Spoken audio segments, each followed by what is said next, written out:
Good morning, boys and girls, and welcome to Fire Prevention.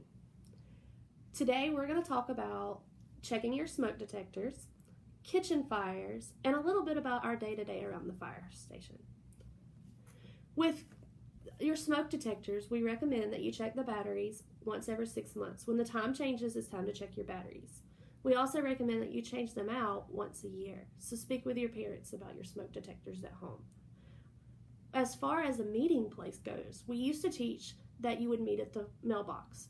If that is your current meeting place in case there's a fire in your home, speak with your parents when you go home and try to locate a better meeting place. Whether it be a tree in the yard, a neighbor's home, or maybe a play set or something like that. We really don't want y'all out next to the road because when we're called, we come in, lights and sirens, and there's a lot of volunteers in their POVs as well. Kitchen fires. So with kitchen fires, everybody loves to cook or help mom and dad cook and bake.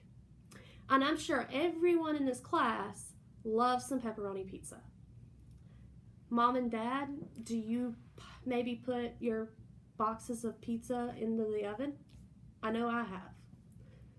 So before you go to bake, make sure that you check your oven and make sure there's no pizza boxes or anything in there that may catch fire. If it does catch fire, turn the oven off and call 911. Do not open the oven. Fire needs 3 things to grow. It has to have heat, so the oven heated. It has to have an ignition point, which is basically what's burning, so the pizza box. And it has to have oxygen. Just like me and you have to have oxygen from day to day to live. So if you open the stove door, it's going to feed it oxygen and allow it to grow versus just allowing it to die out, hopefully. Call 911 immediately and ask for help. When cooking on the stovetop, it is always best to have an adult present. Never leave cooking unattended. When you're holding the pot handle and you're stirring, make sure that when you're done, you turn the pot handle back towards the back of the stove so it can't be knocked off the stove by younger brothers and sisters. Also, remove the utensil from the pot and lay it beside it. That way, if you do come by or it falls out, it doesn't sling anything hot on you or your brothers or sisters or your parents. Always, always, always be careful when cooking as it is hot. With grease fires, never put water on a grease. Grease is oil. Oil and water, we know, doesn't mix. We learned that from science class.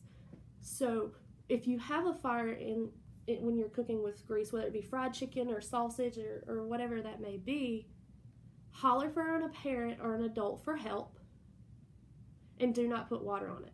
Try to turn the eye off. I apologize. Turn the eye off of the stove. Try to put the lid on the pan and call 911. As you see, I have a banner behind me, and I'm kind of relaying to it to make sure.